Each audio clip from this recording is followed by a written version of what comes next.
اب ہم آپ کو ادریس علیہ السلام کے بارے میں بتاتے ہیں۔ ایک حدیث میں ہے کہ آدم اور شیس علیہ السلام کے بعد ادریس علیہ السلام پہلے نبی ہیں۔ ایک دوسری حدیث میں ہے کہ ادریس علیہ السلام پہلے نبی ہیں جنہوں نے قلم کے ذریعے لکھا اور لوگوں کو کتابت سکھائی۔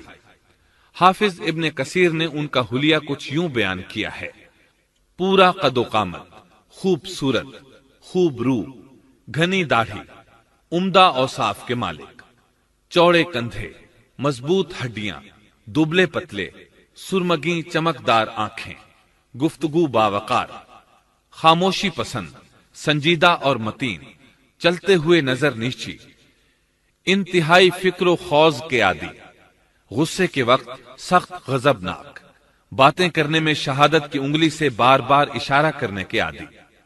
ادریس علیہ السلام شیس علیہ السلام کی شریعت پر عمل پیرا رہے۔ چونکہ ادریس علیہ السلام رسول بھی تھے، اس لیے اللہ کی طرف سے مستقل ان پر شریعت نازل ہوئی، جس کی تشریح و تفسیر کر کے لوگوں کو احکام الہی سے آگاہ فرماتے۔ ادریس علیہ السلام نے جب دیکھا کہ مفسدین ایمان والوں پر ظلم و زیادتی کر رہے ہیں، ان کا فساد بڑھتا جا رہا ہے اور سمجھانے کے باوجود یہ لوگ باز نہیں آ رہے، تو انہوں نے اپنے پیروکاروں کو جہاد کا حکم دیا۔ ادریس علیہ السلام پہلے شخص ہیں جنہوں نے اللہ کے راستے میں جہاد کیا، غنیمتیں حاصل کی اور دشمنوں کو قیدی بنایا، لیکن غنیمتیں اور قیدی ان کے لیے حلال نہیں تھے۔ رسول اللہ صلی اللہ علیہ وسلم پہلے رسول ہیں جن کے لیے غنیمتیں حلال کی گئیں، لیکن یہ بات یقینی ہے کہ جہاد سب سے پہلے ادریس علیہ السلام نے کیا۔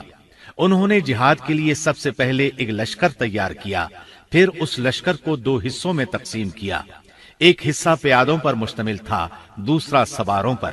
چنانچہ بھرپور تیاری کے بعد ادریس علیہ السلام نے قابیل کی قوم پر چڑھائی کر دی۔ حق و باطل کے درمیان زبردست مارکے ہوئے۔ آخرکار ادریس علیہ السلام نے انہیں گھٹنے ٹیکنے پر مجبور کر دیا۔ ان کا بہت سا مال و اسباب لوٹ لیا اور لوگوں کو قیدی بنا لیا۔ اللہ تعالیٰ نے ان تمام باتوں کا ذکر نہیں فرمایا، بلکہ اللہ نے ان کی سیرت کے بارے میں اپنی کتاب قرآن مجید میں اشارتاً ذکر فرمایا ہے۔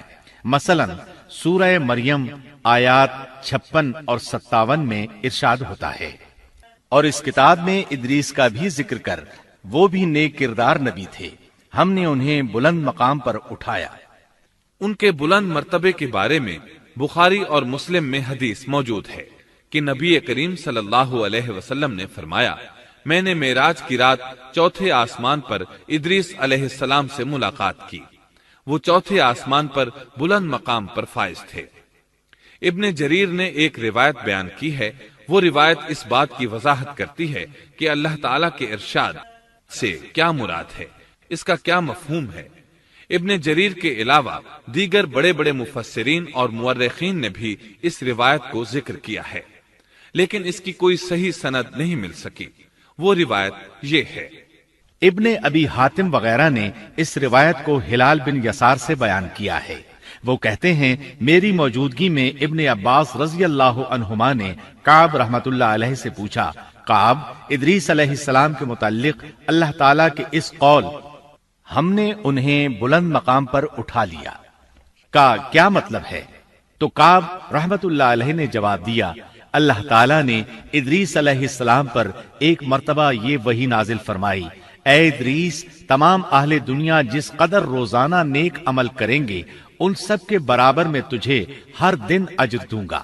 ادریس علیہ السلام نے یہ سنا تو انہیں خواہش محسوس ہوئی کہ میرے اعمال میں روز افزوں اضافہ ہو، اس لیے عمر کا حصہ طویل ہو جائے تو اچھا ہے۔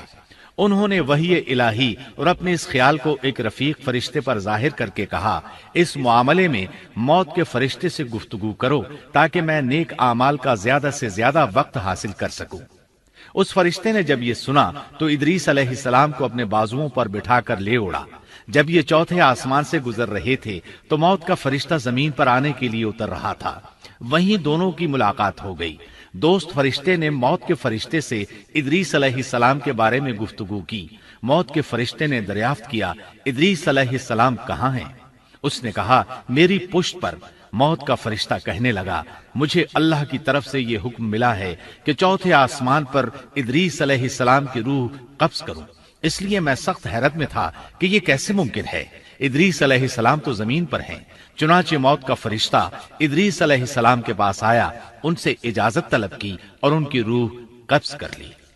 انبیاء کو یہ امتیاز حاصل ہے کہ فرشتہ ان کی اجازت کے بغیر ان کی روح قبض نہیں کر سکتا، اور رسول اللہ صلی اللہ علیہ وسلم کو تو یہ اختیار دیا گیا کہ آپ دنیا میں مزید رہنا پسند کریں تو رہ سکتے ہیں، یا پھر رفیق اعلیٰ کی رفاقت کو پسند کر لیں۔ آپ نے رفیق اعلیٰ کی رفاقت کو پسند فرمایا۔ اس طرح ادریس علیہ السلام کی روح چوتھے آسمان پر قبض کی گئی۔ انہیں بھی عیسیٰ علیہ السلام کی طرح آسمان پر اٹھایا گیا۔ فرق یہ ہے کہ عیسیٰ علیہ السلام کی روح قبض نہیں کی گئی۔ یہ واقعہ نقل کر کے کعب رحمت اللہ علیہ فرماتے ہیں کہ اللہ تعالیٰ کے ارشاد کی تفسیر یہی ہے، لیکن درست بات یہ ہے کہ یہ اسرائیلی روایت ہے۔ ادریس علیہ السلام کی وفات ہو گئی تو لوگ فساد میں اور بڑھ گئے، ان میں شر پھیل گیا، تاہم وہ توحید پر قائم رہے۔ بت پرستی کا ان میں کوئی شعور نہیں تھا۔ لوگ آدم علیہ السلام کی وفات کے 1000 سال بعد تک توحید پر قائم رہے۔ ان میں فسق و فجور ضرور تھا، لیکن شرک نہیں تھا۔ اللہ تعالیٰ کے اس ارشاد دراصل لوگ ایک ہی امت تھے کا یہی مطلب ہے۔